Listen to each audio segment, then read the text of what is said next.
طفيت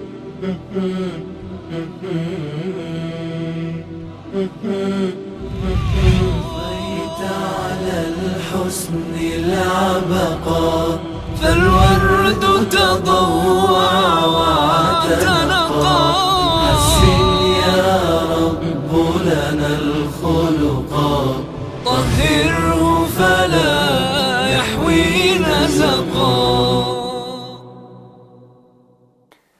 اعوذ باللہ من الشیطان الرجیم. بسم اللہ الرحمن الرحیم. الحمد للہ رب العالمین والصلاة والسلام علی حبیب قلوبنا وطبیب نفوسنا وشفیع ذنوبنا افضل الاولین واشرف الآخرین العبد المؤید الرسول المسدد المحمود الاحمد ابی القاسم محمد. اللہم صل علی محمد وآل محمد وعجل فرجهم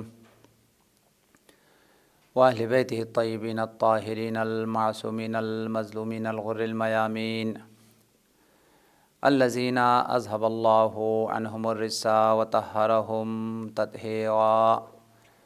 اللهم صل على محمد وآل محمد وعجل فرجهم. أما بعد فقد قال مولانا أمير المؤمنين علي بن أبي طالب عليه السلام: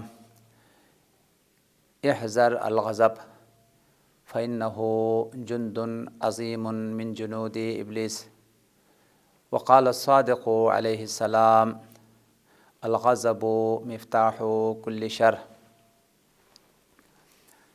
مومنین کرام،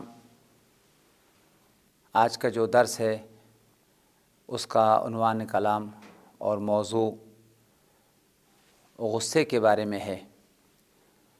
غصے کی مذمت اور غصے کے نقصانات اور اس کے مضر اثرات اور نتائج، اور غصے پر کنٹرول کرنے کی تاکید اور غصے پر کنٹرول کرنے کی فضیلت، اور کنٹرول کرنے والوں کو، غصے کو پی جانے والوں کو جو خدا نے مقام اور منزلت اور فضیلت عطا کی ہے، ان چیزوں کے بیان میں ہے.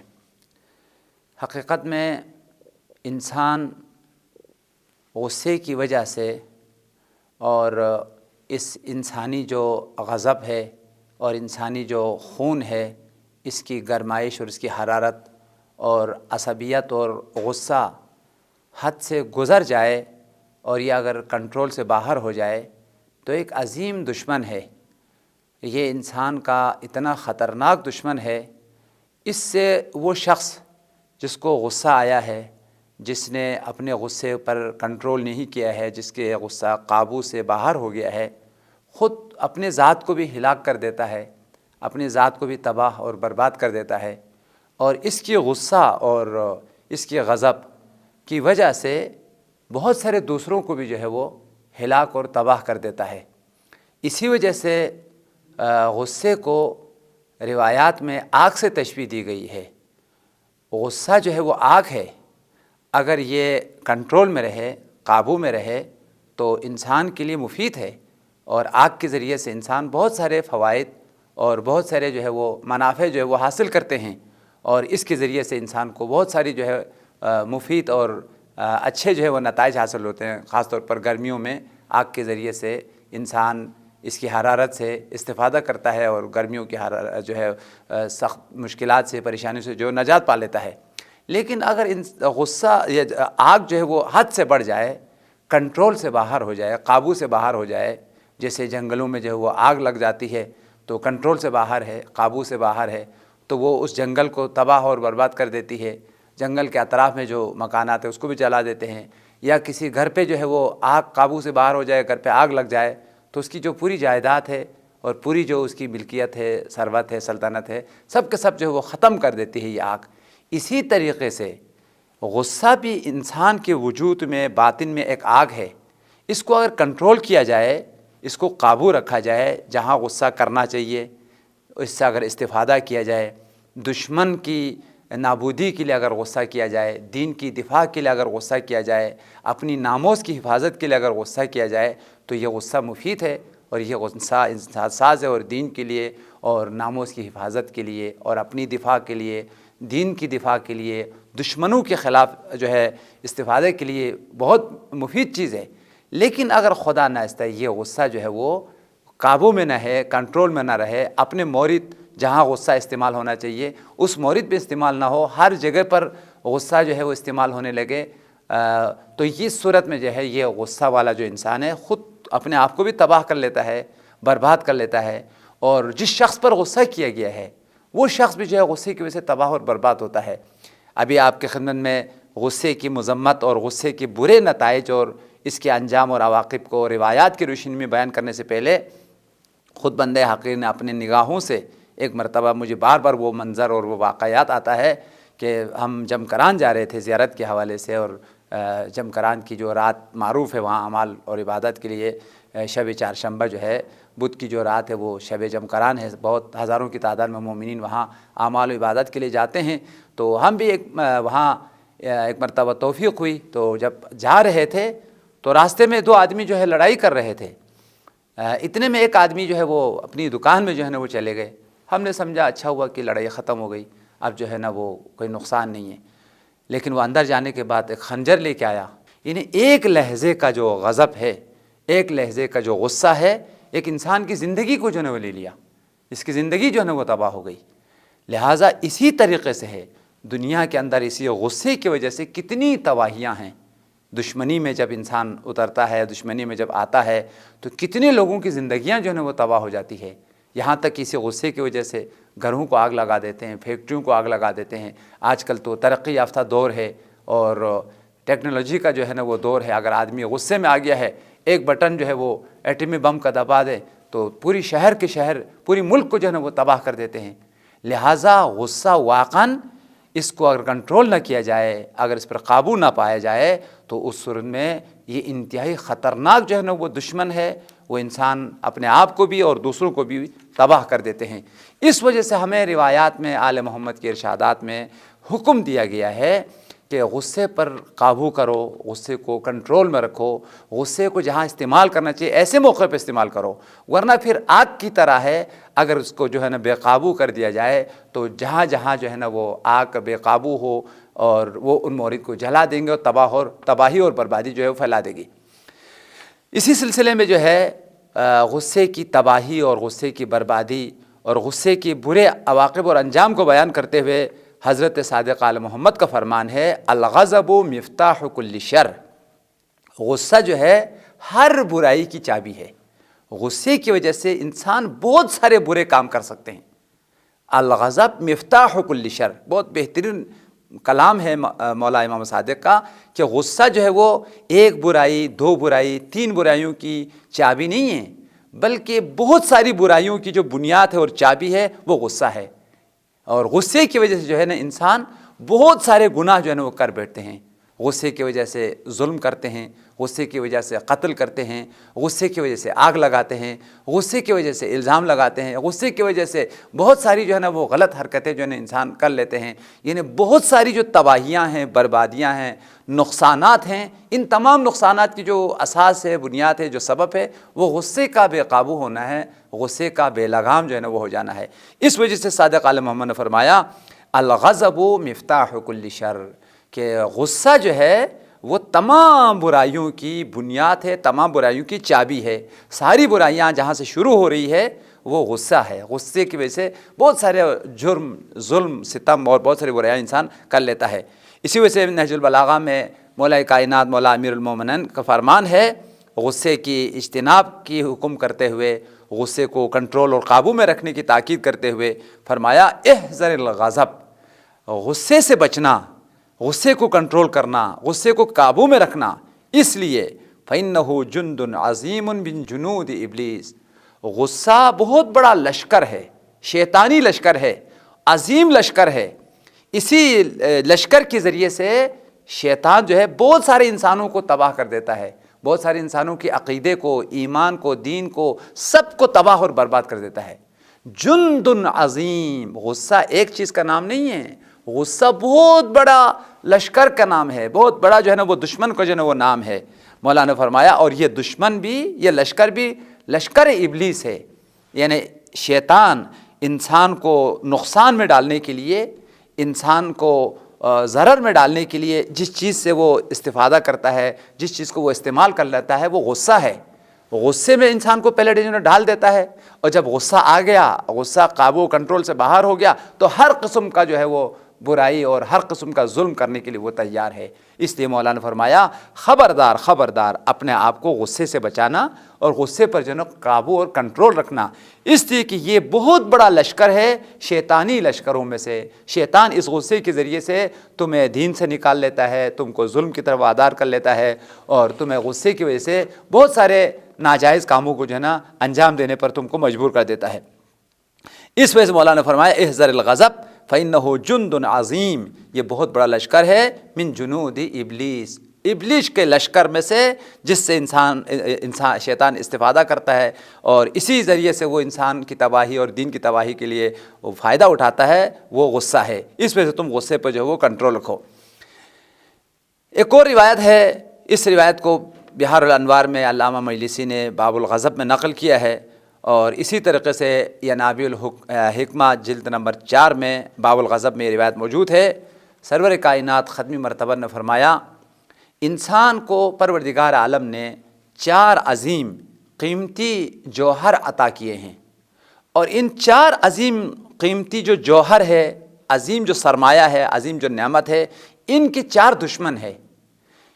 4 تمہارے گوئے کی قیمتی سرمایہ ہیں، تمہارے قیمتی جو ہے نا خدا کی عظیم نعمتیں ہیں، اور ان 4 قیمتی نعمتوں کے مقابل میں ان کو تباہ کرنے کے لیے 4 جو ہے نا وہ دشمن ہے۔ اگر تم ان دشمنوں سے تم بچو گے تو یہ جو نعمتیں ہیں تمہارے ہاتھ میں رہے گی، اور تم عظیم مقامات اور مراتب کو پاؤ گے۔ لیکن اگر ان دشمنوں کو کنٹرول نہ کیا گیا تو پھر یہ تمہاری جو قیمتی نعمتیں ہیں، یہ جو 4 جوہر خدا نے تمہیں عطا کیا ہے، ان تمام قیمتی نعمتوں کو اور یہ 4 جواہر کو یہ دشمن جو ہیں ضائع اور برباد کر دیں گے۔ فرمایا اربعۃ جواہر تزیلھا اربعۃ، خدا نے انسان کو 4 عظیم جوہر عطا کیے ہیں، 4 عظیم قیمتی نعمتیں جو ہے نا وہ عطا کی ہے۔ ام الجواہر، وہ 4 جو عظیم قیمتی جوہر ہے، ہیرے ہیں، نعمتیں ہیں، عظیم خدا کی عنایتیں ہیں۔ پہلی جو نعمت ہے، پہلا جو جوہر ہے، العقل، عقل، انسان کو خدا کی طرف سے ملنے والی عظیم نعمتوں میں سے عقل کی نعمت ہے، فکر کی نعمت ہے۔ یعنی تمام مخلوقات میں سے جو انسان کو برتری حاصل ہوئی ہے، شرافت ملی ہے، فضیلت ملی ہے، تو اس کی بنیاد اور اساس جو ہے نا وہ عقل ہے، فکر ہے۔ اللہ تعالیٰ نے انسان کو عقل دی ہے، اسی عقل کی وجہ سے جانوروں پر انسان کو فضیلت حاصل ہے، دیگر تمام مخلوقات پر فضیلت اور جو ہے برتری جو ہے وہ حاصل ہے، اور اسی عقل کی بنیاد پر انسان خدا کی معرفت حاصل کر لیتا ہے، دین کی معرفت حاصل کر لیتا ہے، نبوت کی معرفت، رسالت کی معرفت، یہ سارے کے سارے جو ہمارے اصول دین ہیں، سب کی جو بنیاد اور اساس ہے معرفت کی، عقل ہے۔ اسی لیے مولا کائنات کا فرمان ہے لا غنی کالعقل ولا فقر کالجہل، عقل سے بڑھ کر کوئی سرمایہ نہیں ہے۔ بزرگ ترین سرمایہ جو بشر کو عطا ہوا ہے وہ عقل کی دولت ہے، عقل کی نعمت ہے۔ لا غنی کالعقل، عقل سے بڑا کوئی سرمایہ، عقل سے بڑی کوئی دولت نہیں ہے۔ ولا فقر کالجہل، اور جہالت سے بڑھ کر کوئی فقر اور غربت نہیں ہے۔ اگر کسی انسان کے پاس عقل نہیں ہے، علم نہیں ہے، معرفت نہیں ہے، تو بہت فقیر انسان ہے۔ بس جس کے پاس عقل ہے وہ بڑا سرمایہ والا انسان ہے، اس کے پاس بہت بڑی جو ہے نا وہ دولت ہے۔ لہٰذا سب سے پہلا جوہر جو خدا نے انسان کو عطا کیا ہے وہ عقل ہے۔ دوسرا جوہر جو خدا نے انسان کو عطا کی وہ دین کی دولت ہے۔ وہ دین عظیم سرمایہ ہے۔ اسی سرمایہ کو پہنچانے کے لیے، اسی سرمایہ کی تبلیغ کے لیے خدا نے 1,24,000 نبیوں کو بھیجا، سب نے دین کی تبلیغ کی، دین کا پیغام پہنچایا۔ اس کے بعد پھر ائمہ طاہرین نے نبیوں کے سلسلے کو آگے بڑھاتے ہوئے دین کے پیغام کو آگے پہنچایا اور دین کی طرف تمام بشریت و انسانیت کو دعوت دی۔ لہذا پہلی جو عظیم جوہر اور نعمت ہے وہ عقل ہے، دوسرا جو عظیم جوہر ہے وہ دین کی دولت ہے۔ کسی کو اگر دین کی معرفت مل گئی تو عظیم سرمایہ مل گیا، عظیم جو ہے نا وہ دولت جو ہے نا حاصل ہوئی۔ تیسری جو جوہر ہے وہ فرمایا والحیا، حیا بھی، شرم و حیا اگر کسی انسان میں ہے تو عظیم سرمایہ اس کے پاس ہے۔ بے شرمی، بے حیائی نہ تنہا جو ہے نا انسان کے پاس جو ہے وہ عیب ہے، نقص ہے، برائی ہے، بلکہ حقیقت میں اگر اس کے پاس حیا نہیں ہے تو کچھ بھی نہیں ہے۔ حیا ہے جو انسان کو گناہوں سے روکتی ہے، حیا ہے جو انسان کو بہت ساری برائیوں سے روکتی ہے، حیا ہے جو انسان کو بہت ساری گھٹیا حرکتوں سے جو ہے وہ روکتی ہے، اور حیا ہے جو انسان کے لیے عفت کا سبب ہے، پاک دامنی کے جو ہے وہ سبب ہے۔ لہٰذا پیغمبر نے فرمایا خدا نے جو انسان کو جواہر عطا کی ہے، پہلا جوہر عقل ہے، دوسرا جوہر دین ہے، تیسرا جوہر جو ہے وہ حیا ہے، اور چوتھا جو جوہر ہے وہ العمل الصالح۔ عمل صالح انسان کا سرمایہ ہے، عظیم جوہر ہے جو خدا نے مومن کو عطا کیا ہے۔ عمل کی توفیق خدا نے دی، عمل کی اور عبادت کی، یہ جو عمل ہے تمہارا بزرگ ترین سرمایہ ہے، دنیا میں بھی اور آخرت میں بھی۔ یعنی آخرت کی طرف لے کے جانے والا جو تمہارا سرمایہ ہے وہ تمہارا عمل صالح ہے، تمہاری بہترین اعمال اور عبادات ہے۔ تو یہ چار جوہر اور یہ چار بزرگ ترین نعمتیں، پھر فرمایا ان ہر ایک جوہر کے لیے ایک دشمن ہے، اس کو اگر کنٹرول نہیں کرو تو ایک دشمن ان جواہرات کو ختم کر دیں گے، ان نعمتوں کو ضائع کر دیں گے۔ اما الغضب فیزیل العقل، عقل کا جو دشمن ہے، عقل کی جو تباہ کرنے والی چیز ہے وہ غضب اور غصہ ہے۔ خدا ناہستہ کسی انسان کو اگر غصہ آ جائے، غصہ بے قابو اگر ہو جائے تو پھر اس کی عقل کام نہیں کرتی ہے، پھر اس کی فکر کام نہیں کرتی ہے، پھر غصے کی وجہ سے وہ انتہائی بیوقوفانہ حرکتیں، وہ انتہائی نامناسب اور ناجائز حرکتیں جو ہے وہ کر لیتی ہے۔ انسان جو ہے بہت ساری ناجائز حرکتوں کو انجام دیتا ہے، کیوں؟ اس لیے کہ عقل تو اس کے پاس رہی نہیں، غصے نے عقل کو تباہ کیا، عقل کو برباد کیا، اب بہت سارے جو ہے نا ناجائز کاموں کو، بیہودہ کاموں کو انجام دیتا ہے۔ لہٰذا سرور کائنات نے فرمایا عقل سرمایہ ہے، اس سرمایے کو اگر تم محفوظ رکھنا چاہتے ہو تو تمہیں غصے پر کنٹرول کرنا پڑے گا۔ اگر تم غصے میں آ گئے تو تمہاری عقل جو ہے نا وہ کام کرنا جو ہے وہ چھوڑ دے گی۔ اسی وجہ سے ایک روایت میں مولا کائنات کا فرمان ہے، غصے میں آنے کے بعد انسان دیوانگی اختیار کرتا ہے، لیکن اگر غصہ آنے کے بعد پشیمان نہیں ہوا، اپنے کیے ہوئے غلط کام پر نہیں پچھتایا تو سمجھ لینے یہ مکمل پاگل ہے۔ غصہ آنے کے بعد پاگل ہو گیا، آدھا پاگل ہو چکا ہے، لیکن غصہ آنے کے بعد اب شرماتا ہے، اب ندامت اور پشیمانی ہوتی ہے تو سمجھو کہ اب وہ پاگل پنے سے ختم ہو گیا، اب ٹھیک ہو گیا، اصلاح ہو گیا۔ لیکن غصے کی وجہ سے جو کام کیا ہے اب اس پر فخر کرنے لگے، پشیمان نہ ہو جائے، غصے کی وجہ سے جو برا کام کیا ہے، غصے کے بعد ندامت اور پشیمان نہ ہونے کا مطلب ہے کہ وہ واقعی جو ہے وہ پاگل ہے۔ لہٰذا پیغمبر نے فرمایا اما الغضب فیزیل العقل، غضب جو ہے انسان کی عقل کا دشمن ہے، عقل کو زائل کر دیتی ہے، عقل کو تباہ کرتی ہے۔ وَأَمَّا الْحَسَدُ فَيُزِيلُ الدِّينَ، اما دین کا جو دشمن ہے وہ حسد ہے، حسد کی وجہ سے انسان کا دین چلا جاتا ہے، انسان کا ایمان جو ہے وہ چلا جاتا ہے۔ اما الحسد فیزیل الدین، دین کا جو دشمن ہے، دین کو جو تباہ کرنے والی چیز ہے وہ حسد ہے۔ کسی کے پاس اگر حسد کی برائی ہو تو اس کا دین، اس کا ایمان جو ہے وہ برباد ہوتا ہے۔ وَأَمَّا الطَّمْعُ فَيُزِيلُ الْحَيَاءَ، حرص اور طمع، لالچ جو ہے وہ انسان کی حیا کو ختم کرتی ہے۔ کسی کے پاس طمع آ جائے، اگر کسی کے پاس لالچ آ جائے تو وہ شرماتا نہیں ہے، پھر اس کی حیا ختم ہو جاتی ہے۔ بہت سارے لوگ اسی بے حیائی یعنی طمع کی وجہ سے، لالچ کی وجہ سے، مثال کے طور پر جہاں ہاتھ نہیں دراز کرنا چاہیے، جہاں ہاتھ نہیں پھیلانا چاہیے، جہاں نہیں مانگنا چاہیے، اسی طمع نے اس کو مجبور کیا مانگنے پر، ہاتھ پھیلانے پر۔ اب اس کی حیا کہاں چلی گئی، اس کی شرم کہاں چلی گئی؟ شرم کو طمع نے مار دیا ہے، شرم کو طمع نے جو ہے نا وہ ختم کر دیا ہے۔ اس لیے پیغمبر نے فرمایا وَأَمَّا الطَّمْعُ فَيُزِيلُ الْحَيَاءَ، طمع اور لالچ انسان کی حیا کو تباہ کرتی ہے اور حیا کو جو ہے نا وہ زائل کر دیتی ہے، ختم کر دیتی ہے۔ وَأَمَّا الْغِيبَةُ فَيُزِيلُ الْعَمَلُ الصَّالِحُ، اما عمل صالح کا جو دشمن ہے، نیکیوں کا جو دشمن ہے، عبادات کا جو دشمن ہے وہ غیبت کرنا ہے، مومنین کی برائی کرنا ہے۔ کوئی شخص اگر غیبت کر رہا ہے تو وہ اپنے عمل صالح کو ضائع کر رہا ہے، تباہ کر رہا ہے۔ اس لیے کہ پہلے بھی آپ کے خدمت میں عرض کیا ان الغیبہ تاکل الحسنات، غیبت جو انسان کی نیکیوں کو کھا جاتی ہے، تباہ اور برباد کرتی ہے۔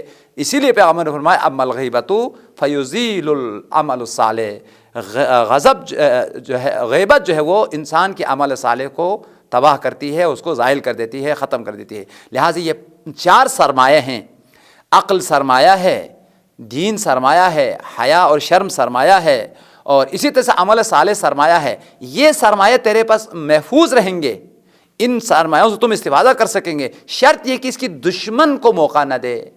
تمہارے پاس عقل رہے گی، اس شرط کے ساتھ تم غصے میں نہ آئے، غصے پر کنٹرول رکھے۔ تمہارے پاس دین رہے گا، دین تم لے کے دنیا سے چلے جاؤ گے، لیکن اس شرط کے ساتھ کہ تم حسد اختیار نہ کرو۔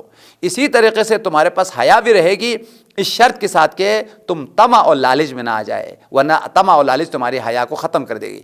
اور اسی طریقے سے تمہارا عمل صالح محفوظ رہے گا، اسی عمل صالح کی وجہ سے تم قیامت میں عظیم مقامات اور درجات کو پاؤ گے، اس شرط کے ساتھ کہ غیبت کر کے، گناہ کر کے اپنے عمل صالح کو تباہ اور برباد نہ کرے۔ یہ تو آپ کی خدمت میں بیان کیا غصے کی نقصانات اور غصے کے برے نتائج اور غصے پر کنٹرول کرنے کی تاکید اور غصے کو پی جانے کی سفارشات ائمہ طاہرین اور سرور کائنات کی جانب سے۔ وہ شخص جو غصے کو کنٹرول کرتا ہے، غصے کو پی جاتا ہے، روایات میں اس کا عظیم مقام بیان کیا گیا ہے۔ غصے کو کنٹرول کرنے کی اور غصے کو پی جانے کے بہت زیادہ فوائد بیان کیا ہے، بہت زیادہ عظیم جو ہے نتائج بیان کیا ہے۔ یا دوسرے لفظوں میں آپ کی خدمت میں بیان کروں، غصے کو پینے والوں کے بہت زیادہ مقام اور منزلت کو بیان کیا ہے قیامت کے حوالے سے اور دنیا کے حوالے سے۔ قیامت میں بھی غصہ پینے والے، غصے پر کنٹرول کرنے والے، ان کے لیے عظیم خدا مقامات عطا کرتا ہے، عظیم ان کے لیے درجات ہے، اور دنیا میں بھی اللہ تعالیٰ غصے پر کنٹرول کرنے والوں کو عظیم مقام اور درجات جو ہے وہ عطا کرتا ہے۔ اب کچھ روایات غصے کو پینے کی فضیلت اور غصے پر کنٹرول کرنے کی تاکید، ساتھ ساتھ غصہ پی جانے والے، غصے کو کنٹرول کرنے والے ان لوگوں کی درجات اور منزلت روایات کی روشنی میں۔ حضرت امام محمد باقر کا فرمان ہے، من کف غضبہ عن الناس کف اللہ عنہ عذابہ یوم القیامہ۔ وہ شخص جو اپنے غصے کو کنٹرول کر لیتا ہے، لوگوں کو بچاتا ہے اپنے غصے سے، غصے کی وجہ سے کسی کو نقصان نہیں پہنچاتا، جب غصے میں آتا ہے تو فوراً غصے کو قابو کرتا ہے، کنٹرول کر لیتا ہے، لوگوں کو غصے کی وجہ سے کوئی نقصان پہنچنے نہیں دیتا، کسی کو ضرر پہنچنے نہیں دیتا۔ غصہ آیا ہے، وہ غضب میں آ چکا ہے، لیکن خدا کی رضا کے لیے، خدا کے حکم کی وجہ سے، ائمہ کی روایت کی وجہ سے غصے کو پی جاتا ہے، کنٹرول کر لیتا ہے، قابو کر لیتا ہے۔ مولا نے فرمایا جو شخص غصے کو پیے گا، کنٹرول کرے گا، تو اللہ تعالیٰ اس شخص کو قیامت کے عذاب سے نجات عطا کرے گا۔ تم نے اپنی غضب سے لوگوں کو بچایا، اللہ اپنی غضب سے تم کو بچائے گا۔ تم نے اپنی غضب کی جو نقصانات ہے، ضرر ہے، اس سے لوگوں کو محفوظ رکھا، اللہ تعالیٰ قیامت کے عذاب سے تم کو محفوظ رکھے گا۔ کتنی عظیم بشارت ہے، کتنی عظیم خوشخبری ہے مولا کی زبان سے، من کف غضبہ، وہ شخص جو اپنی غضب کو کنٹرول کرے، کس سے؟ من الناس، لوگوں سے، لوگوں کو نقصان نہ پہنچائیں غصے کی وجہ سے، ضرر کی وجہ سے۔ دنیا میں کتنے لوگ ہیں غصے میں آ کر اپنے بچوں کو نقصان پہنچاتے ہیں، بچوں کو سر توڑ دیتے ہیں، پاؤں توڑ دیتے ہیں، معاذ اللہ ان کو بہت بڑا نقصان پہنچاتے ہیں۔ لہٰذا اس شخص نے جو دنیا میں لوگوں کو ضرر اور اذیت پہنچایا ہے، اپنے غصے کی وجہ سے نقصان پہنچایا، یا قیامت میں نقصان اٹھائے گا۔ تم نے دنیا میں غصے کی وجہ سے دوسروں کو ضرر پہنچایا، نتیجہ ہوگا کہ خدا کے غضب سے تم محفوظ نہیں رہے گا۔ اگر تم خدا کے غضب سے، غیظ سے محفوظ رہنا چاہتے ہو، اپنے غضب سے دوسروں کو محفوظ کرو۔ لہٰذا تمہارے غضب سے تم لوگ محفوظ رہیں گے تو اللہ کے غضب سے تم محفوظ رہے گا۔ اس لیے مولا نے فرمایا، من کف غضبہ عن الناس کف اللہ عنہ عذاب یوم القیامہ، قیامت کے دن خدا اپنے عذاب سے اس شخص کو محفوظ کر لے گا۔ یہ سب سے پہلا فائدہ۔ دوسرا فائدہ جو ہے وہ ایک اور روایت میں آیا ہے، یہ بھی معصوم کا فرمان ہے، اعدى عدو للمرأة غضبہ وشہوتہ۔ انسان کے دو بڑے دشمن ہیں۔ پہلا جو بڑا دشمن ہے وہ غصہ ہے، غصہ انسان کا دشمن ہے، انسان کی دین کا دشمن ہے، ایمان کا دشمن ہے، لوگوں کا دشمن ہے۔ غصہ کنٹرول سے باہر ہو جائے تو آگ سے زیادہ نقصان پہنچانے والی چیز ہے۔ لہذا فرمایا اعدى عدو للمرأة غضبہ، انسان کا دو دشمن ہے، پہلا دشمن غصہ ہے، دوسرا شہوتہ، خواہشات نفسانی ہے۔ خواہشات نفسانی پر کنٹرول نہ کیا گیا، قابو نہیں کیا گیا، تو یہ تمہاری خواہشات نفسانی تمہیں ڈبو دے گی، تباہ کر دے گی، برباد کر دے گی، تمہیں ہلاکت کی گڑھے میں جو ہے ڈال دے گی۔ لہٰذا تم کو اپنی خواہشات پر بھی کنٹرول کرنا ہوگا، ناجائز جو خواہشات ہیں ان کے اوپر تمہیں نہیں چلنا ہوگا، ان کو قابو کرنا ہوگا۔ تم اپنے جائز جو خواہشات ہے، حلال جو تمہاری خواہشات ہے، اس کو صرف اس سے استفادہ کرنا ہے، اور جو ناجائز تمہاری جو خواہشات ہے، ناجائز جو تمہاری نفس کے تقاضے ہیں، ان کو تمہیں کنٹرول اور قابو کرنا پڑے گا۔ لہٰذا پہلا تمہارا دشمن غصہ ہے، دوسرا تمہارا دشمن جو ہے وہ خواہشات نفسانی ہے۔ پھر ان دونوں پر کنٹرول کرنے کا نتیجہ اور اس کا جو انجام اور عاقبت، فمن ملکہما علت درجتہ وبلغ غایتہ، وہ شخص جس نے اپنے غصے کو کنٹرول میں رکھا، جس نے اپنے نفس کی ناجائز خواہشات کو کنٹرول میں رکھا، فرمایا علت درجتہ، اس کا مقام بلند ہو گیا، اسے بزرگی مل گئی، اسے مقام عطا ہوا، وبلغ غایتہ، اور جہاں پہنچنا چاہیے تھا وہاں پہنچ گیا۔ یعنی انسانیت کا جو مقام ہے، انسانیت کی جو منزلت ہے، اس وقت انسان کو ملے گی جب وہ خواہشات، ناجائز خواہشات پر کنٹرول کرے، غصے پر کنٹرول کرے، تو اس کو خدا درجہ اور مقام عطا کر لیتا ہے۔ وبلغ، پہنچ جاتا ہے انسان، غایتہ، جو اس کی نہایت منزل ہے، جو اس کی حقیقی جو منزل ہے اور مقام ہے، اس پر انسان اس وقت پہنچے گا جب وہ غصے پر کنٹرول کرے اور جب وہ خواہشات، ناجائز خواہشات پر جو ہے وہ کنٹرول کر لے۔ تو دوسرا جو غصے کا پینے کا، کنٹرول کرنے کا جو سبب ہے، عظیم ترین مقامات اور درجات کا پانے کا سبب ہے۔ ایک اور روایت میں آیا ہے، یہ بھی سرور کائنات ختمی مرتبت کا فرمان ہے، وجبت محبت اللہ علی من اغضب فحلم، خدا کی رحمت، خدا کی محبت، دوسری لفظوں میں خدا کی مغفرت اس شخص کے لیے واجب ہے، اس شخص کے لیے لازمی اور ضروری ہے جس شخص نے قدرت ہونے کے باوجود، انتقام لینے کی طاقت اور توانائی رکھنے کے باوجود اپنے غصے کو کنٹرول کیا، اپنے غصے کو جو ہے وہ پی گیا۔ وہ دوسرے سے انتقام لے سکتا تھا، وہ دوسرے کو اپنے غصہ اور غضب کی وجہ سے بہت نقصان پہنچا سکتا تھا، لیکن اس نے نقصان نہیں پہنچایا، اپنے غصے کو پی لیا، اپنے غصے کو کنٹرول کر لیا۔ سرور کائنات نے فرمایا، جس نے اپنے غصے کو کنٹرول کر لیا ہے، خدا کے رحمت اس کے لیے واجب ہے، خدا کی محبت اس کے لیے واجب ہے۔ یہ محبوب خدا بن جائے گا جو غصے کو دوسروں پر اجرا کرنے کی طاقت اور توانائی ہونے کے باوجود جو غصے کو پی گیا ہے، اس کے لیے خدا کی رحمت واجب ہے اور خدا کی جو ہے وہ محبت جو ہے وہ واجب ہے۔ کیوں واجب ہے؟ اس لیے کہ یہ غصے میں آ کر کسی کو نقصان پہنچا سکتا تھا، دوسرے کو ضرر پہنچانے کی، نقصان پہنچانے کی اس کے پاس طاقت اور توانائی اور قدرت تھی، لیکن وہ خدا کے خاطر اس نے اپنے غصے کو کنٹرول کیا ہے۔ چونکہ اس نے خدا کے خاطر غصے کو پی گیا ہے، غصے کو کنٹرول کیا ہے، لہٰذا خدا بھی اپنی رحمت کو اس کے لیے واجب قرار دیتا ہے، اپنی مغفرت کو اس کے لیے واجب قرار دیتا ہے۔ تو نے میرے رضا کے خاطر غصے کو کنٹرول کیا، میں تیری رضا کے خاطر اپنی رحمت کو تیرے لیے واجب قرار دیا ہے۔ اسی لیے ایک اور روایت میں آیا ہے، یہ بھی سرور کائنات ختمی مرتبت کا فرمان ہے، نہج الفصاحہ پیغمبر کے ارشادات اور پیغمبر کے اقوال کا مجموعہ ہے اور بہترین کتاب ہے، جیسے مولا کائنات کے اقوال اور مولا کے ارشادات کا مجموعہ نہج البلاغہ ہے، اسی طریقے سے سرور کائنات ختمی مرتبت کے جو ارشادات ہے، روایات ہے، اس کا جو مجموعہ ہے اس کا نام نہج الفصاحہ ہے۔ بہترین کتاب ہے، مومنین کو خریدنی چاہیے، اس کا مطالعہ کرنا چاہیے، اور ہر گھر میں یہ کتاب ہونی چاہیے۔ اردو میں بھی ترجمہ ہو چکا ہے اور الحمدللہ بہت مشہور اور معروف اور انتہائی مہم اور مفید کتاب ہے۔ اس کتاب میں سرور کائنات نے فرمایا 3 افضل ترین اعمال ہے، اس سے افضل، اس سے اعلیٰ کوئی عبادت اسلام میں نہیں ہے۔ 3 عبادتیں دین مقدس اسلام کی افضل الاعمال ہے، سب اعمال پر فضیلت اور برتری رکھنے والی جو ہے وہ عبادتیں ہیں۔ فرمایا افضل الاعمال ثلاثۃ، بہترین اعمال اور بہترین عبادات 3 ہے۔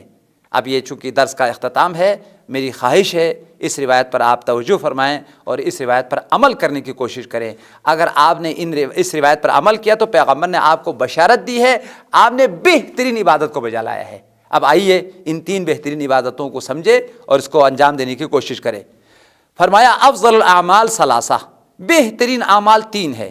سب سے پہلے التواضع عند الدولہ، تواضع اور فروتنی، انکساری اختیار کرنا، دولت اور غنی اور سرمایہ دار ہونے کے باوجود، بڑا پیسے والا ہے، بہت سرمایہ دار انسان ہے، غنی انسان ہے، کسی کا محتاج نہیں ہے، لیکن رضا الہی کے خاطر وہ لوگوں کے پاس تواضع کے ساتھ پیش آتا ہے، انکساری کے ساتھ پیش آتا ہے۔ لہٰذا دولت کے ساتھ اگر کوئی تواضع کر رہا ہے، کوئی کسی کو تسلیم کر رہا ہے جبکہ وہ کسی کا محتاج نہیں ہے، سب اس کے محتاج ہے، وہ بے نیاز ہونے کے باوجود اگر کسی کے پاس انکساری اور تواضع سے پیش آ رہا ہے تو یہ بہترین جو ہے نا وہ عبادت کر رہا ہے۔ فرمایا التواضع عند الدولہ، دولت اور سرمایہ ہونے کے باوجود کسی کے اگر وہ تواضع کرتا ہے، فروتنی اختیار کرتا ہے تو یہ افضل الاعمال کو اس نے بجا لایا۔ اور دوسری چیز والعفو عند القدرۃ، عفو کرنا، بخش دینا، معاف کرنا قدرت رکھنے کے باوجود، یعنی اگر وہ معاف نہ کرے وہ انتقام لے سکتا ہے، دوسرے کو نقصان پہنچا سکتا ہے، اپنے غضب اور غصے کی وجہ سے دوسرے کو تباہ کر سکتا ہے، برباد کر سکتا ہے، لیکن رضا الہی کے خاطر اپنے غصے کو پی جاتا ہے، معاف کر دیتا ہے، درگزر کر لیتا ہے۔ لہٰذا قدرت رکھنے کے باوجود، انتقام کی قدرت ہے، دوسرے کو نقصان پہنچانے کی قدرت اور طاقت و توانائی ہے، پھر بھی وہ رضا الہی کے اگر وہ معاف کر دیتا ہے تو یہ معافی بزرگ ترین عبادات میں سے ہے، افضل الاعمال میں سے ہے۔ ایک وہ انسان ہے جو قدرت نہیں ہے، اس کے پاس انتقام نہیں لے سکتا ہے، اس کو نقصان نہیں پہنچا سکتا ہے، لیکن اس کے مقابل میں وہ انسان وہ طاقت رکھتا ہے، توانائی رکھتا ہے، پھر وہ کیوں انتقام نہیں لیتا ہے؟ کیوں اپنے غصے کو پی جاتا ہے؟ رضا الہی کے خاطر، حکم الہی کے خاطر، ائمہ کی فرمان اور ارشادات کے خاطر۔ اگر ائمہ کی فرمان کی وجہ سے، خدا کی رضا کی وجہ سے اگر وہ عفو کرتا ہے، معاف کر دیتا ہے قدرت رکھنے کے باوجود، تو یہ بہترین اور افضل ترین اعمال میں سے خدا عظیم پاداش اور جزا اس کو عطا کر لیتا ہے۔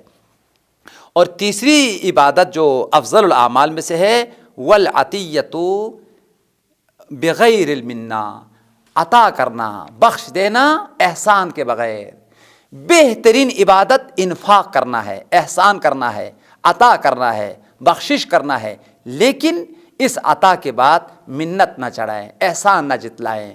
اگر آپ نے عطا کیا ہے اور بھول گیا ہے اور آپ نے کوئی احسان نہیں جتلایا ہے، گویا کہ آپ سمجھتے تیرا احسان ہے جو مجھ سے یہ لے رہا ہے، تو نے مجھ پہ احسان کیا کہ یہ میرے سرمایے کو تو نے قبول کیا۔ اور حقیقت بھی ایسا ہے، دنیا مغالطے میں ہے، سمجھتا ہے کہ بھئی ہم نے کسی سے جو ہے نا کوئی چیز اگر لے لیا ہے تو جو لینے والا ہے اس پر اس نے احسان کیا ہے۔ قرآن پاک کی آیات کی روشنی میں حقیقت میں وہ جو دینے والا ہے وہ اپنے نفس پر احسان کرتا ہے، اپنے اوپر احسان کرتا ہے، اور جس نے لیا ہے حقیقت میں تجھے اس نیکی کا موقع دیا ہے، تجھے مقام دیا ہے، تجھے منزلت دیا ہے، تجھے اجر دیا ہے، اس اجر کا سبب اس کا لینا ہے۔ اگر وہ نہ لیتا تمہیں مقام نہیں ملتا، تمہیں اجر نہیں ملتا، لہٰذا اس نے لے کر تجھے مقام جو ہے نا وہ عطا کیا ہے۔ اس لیے روایت میں آیا کہ کسی کو اگر کوئی چیز دے رہا ہے تو منت نہیں احسان جتلانا، لہٰذا جو دینے والا ہے حقیقت میں اپنے اوپر احسان کر رہا ہے۔ قرآن پاک کی آیت ہے ان احسنتم احسنتم لانفسکم، اگر تم کسی پر نیکی کر رہے ہو، احسان کر رہے ہو تو دوسرے پر احسان نہیں کر رہے ہیں، حقیقت میں اپنے نفس پر احسان کر رہا ہے۔ تمہارے لیے مقام مل رہا ہے، تمہارے لیے جزا مل رہا ہے، تمہارے لیے خدا کی رضا مل رہی ہے، لہٰذا احسان کی وجہ سے تم اپنے نفس پر احسان کرنا سمجھنا، دوسرے پر احسان نہیں کر رہے ہو۔ اور جب دوسرے پر احسان نہیں کرے تو منت کس بات کی چڑھاؤ گے؟ احسان کس بات کی جتلاؤ گے؟ تم نے اپنے پر احسان کیا تو مجھ پہ منت چڑھاؤ گے؟